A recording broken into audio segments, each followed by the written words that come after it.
We are choosing a president, not a pope. If we are to judge people based on their personal flaws, it is not normal for a president to sniff children and tell the press that his butt was wiped. Such a president would never be taken seriously, but as you will see, this is now a talking point for liberals. Like I said, a talking point.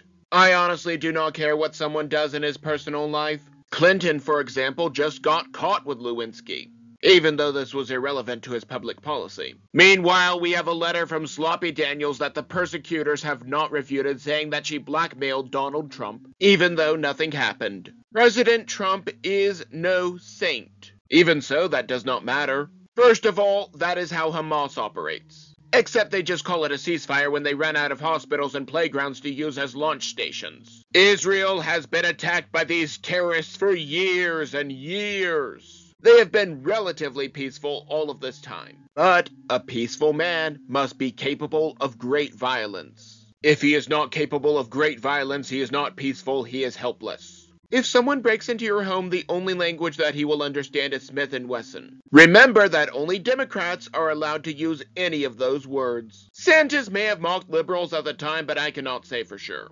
Either way, as soon as President Trump uses the same terms, suddenly he is on edge. Only liberals are allowed to talk about a stolen election. And even Chuck Schumer said that we must call them illegals. And Bill Clinton argued for a border wall. As I mentioned earlier, Israel was previously just taking out the launch stations and playgrounds, and on hospitals for years now. However, sometimes the only thing that the other side understands is force. If someone breaks into your home, the only thing that they will understand is a Louisville slugger. I have a radical idea. Something so fantastic that I do not think that anyone has ever thought of it before. We give nothing to either of them.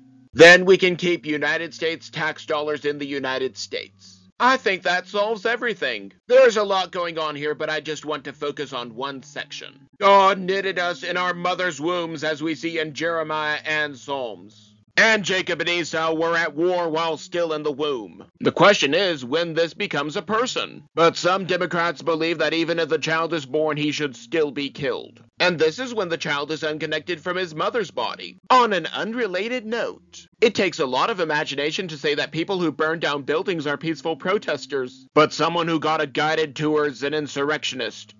Just saying. So intentionally keeping Jews off of campus and terrorizing the janitor in an occupied building is exactly the same as Kent State. I need to remember to sell Mr. Roll my oceanfront property in Arizona. And those are just from his campaign ads, of showing exactly what Democrats do. After all, if you show their madness, they look even more ridiculous. Remember that only Democrats can question an election, even if the only evidence is based on the Clinton campaign's falsified dossier. And there were documented problems for 2020, such as ballots found in a ravine that would have been front page news in 2016, the key to the ballot box on the ballot box that would have been front page news in 2016, the post office backdating voter registration that would have been front page news in 2016, or ballot counting machines not working in certain districts in Arizona that would have been front page news in 2016. After all, the only election that you are allowed to question is 2016. First of all, there is no law preventing reproduction. People are free to reproduce as much as they want. But since this is code for kill as many children as you want, it is a little hard to get a present from your child for Mother's Day if you kill said child. To quote Thomas Paine, "A lion would perish before suffering an injury to be done to one of his own den." Mankind, therefore, who are far superior, ought not to degenerate into such brutality.